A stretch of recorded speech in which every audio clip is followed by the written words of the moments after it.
I think I actually owe YouTube money.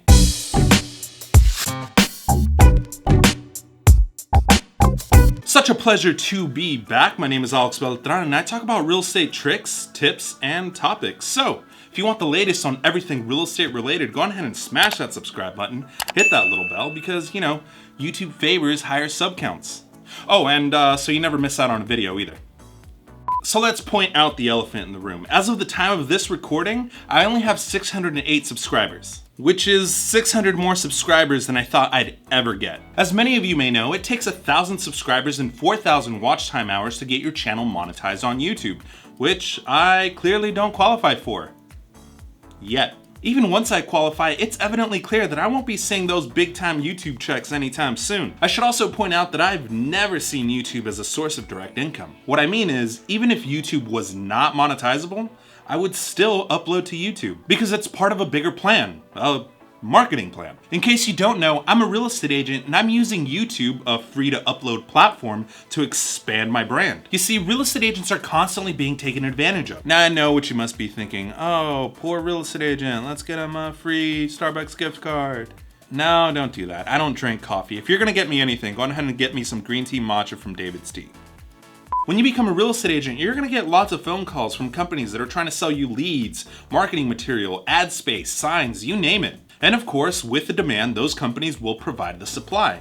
It's the beauty of capitalism. But that, in my opinion, is where real estate agents have it backwards. These companies should be paying us to use their products. Use the agents like a motion picture to put the product in front of an audience. Us real estate agents, we're the first point of contact. Without us real estate agents, the majority of these companies would not have any business. Seriously, if you're anything like me, I give lenders, home inspectors, title companies way more business than they give me. And I have a feeling that it's like that for the majority of real estate agents. Zillow wouldn't be in business if they didn't charge fees to premier agents. Zillow says something along the lines of, "Ooh, upload with us. We'll syndicate your listing everywhere. It's free." And what does Zillow do? They make a whole lot of money by leveraging those free ads that agents put on their websites. Because Zillow sells ad space on your listing. And that's cool, I get it, supply and demand. How much does Zillow charge nowadays for 10 leads a month? What is it, like $300 depending on your zip code? They're profiting off of your free listing by selling ad space to an average of 4 agents per listing page. If each listing page gets, let's say, 1,000 views, multiply that by 4, that's 4,000 impressions of other people's business on your listing. And there are even worse websites like Redfin where they leech off of your listing and they act as their own brokerage. Or my personal pet peeve, when a company gives you a lead and then guts your commission check on the back end. Food for thought. Now those business models, they're not going away anytime soon. These companies will continue to profit off our hard work. If you eliminated the word real estate from that equation and inserted music industry or any type of industry that pumps out content, they would be demanding a cut of that proceeds, wouldn't they? And I started to draw inspiration from the entertainment and the sports world.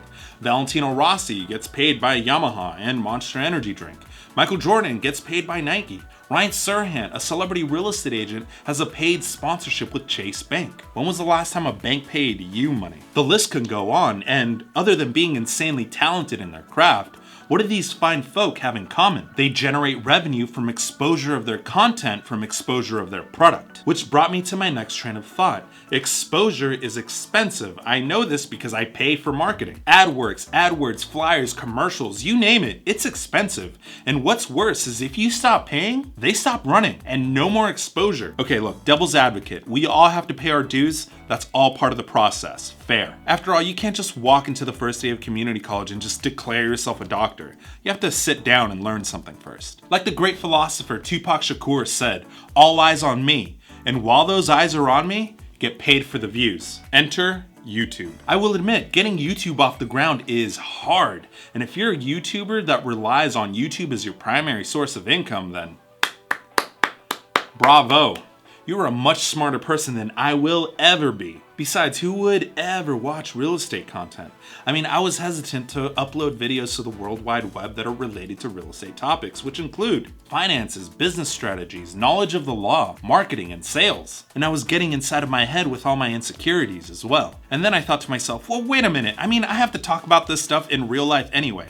I might as well record it and upload it. It's also kind of key to accomplishing what I set out to do. The next stage, which is the logistical nightmare of writing a script, recording high quality video, editing high quality video, marketing that video, while still not slipping in my performance as a real estate agent. I mean, go ahead, ask a production company how much it costs to make a commercial. I wouldn't be surprised if they charge $1,000 for an entry-level 30-second commercial. Hell, if you hire someone to simply edit your YouTube videos, they're charging you about $100 minimum for 3 to 5 minute long videos. And that's most likely some college student that is learning to edit using your video clips. I will admit, I grew up in Los Angeles County. The movie business is like second nature to me. I have a really good understanding of how the filmmaking process works. Not to mention, I also own my own production company. All that is just a long-winded way of saying that video production is the hidden ace up my sleeve. It's the edge that I have in order to achieve my goals. Now I know that I still need to make a lot more progress, but I mean, that's all part of the journey. By the way, you should really check out some of my old footage to really see how much progress I've made. It's pretty embarrassing. While I'm not the master of every step of the video production process, I know enough to make it work. So even though YouTube hasn't paid me a dime, I actually do owe YouTube money because I run ads on YouTube. You have to remember, I'm a shameless real estate agent that understands that marketing is key. I have close to $8,000 worth of equipment that I purchased to make these videos possible. Camera, lenses, lights, laptop, video editing software, extra hard drives, royalty-free music. I'm sure that there's a lot of things that I'm missing. And of course, you don't need to spend that much money to start uploading to YouTube. I mean, many people have made significant amount of money by just recording a scandalous fight off their smartphone. All the time that I invest in making these videos, from finding a topic to discuss all the way through a completed upload, I'm investing about an hour per minute of content, which is totally worth it because the beauty of the internet is that it's always on. You can look up videos of people eating jumbo shrimp any time of the day, 7 days a week, 365 days a year. The point I'm trying to make is that someone is watching these videos. I can use these videos in my mailers, e-cards, and ultimately have all eyes on me. Thanks, Tupac. Now I know that this is a departure from just real estate topics, but not really, because this is part of my real estate work. I do what I want. Which brings me to the question of the day. Investors, real estate agents, YouTubers, entrepreneurs, what type of marketing do you notice works best? Are you, like me, coming to the realization that there's plenty of free peer-to-peer exposure that can help you grow with incredible technology found in your pocket? Go ahead and comment in the comment section down below. I'd love to hear your thoughts. And that, folks, is it for this particular video. I want to thank you if you've made it this far. That's like the ultimate compliment. The only thing that would make it better is if you hit that like button, subscribe if you haven't already. If you want to keep up to date with everything that I'm doing in real estate, go ahead and give me a follow on Instagram. If you want to check out some more of my real estate related content, I'm going to go ahead and link it here and here. Other than that, catch you guys next week. Peace.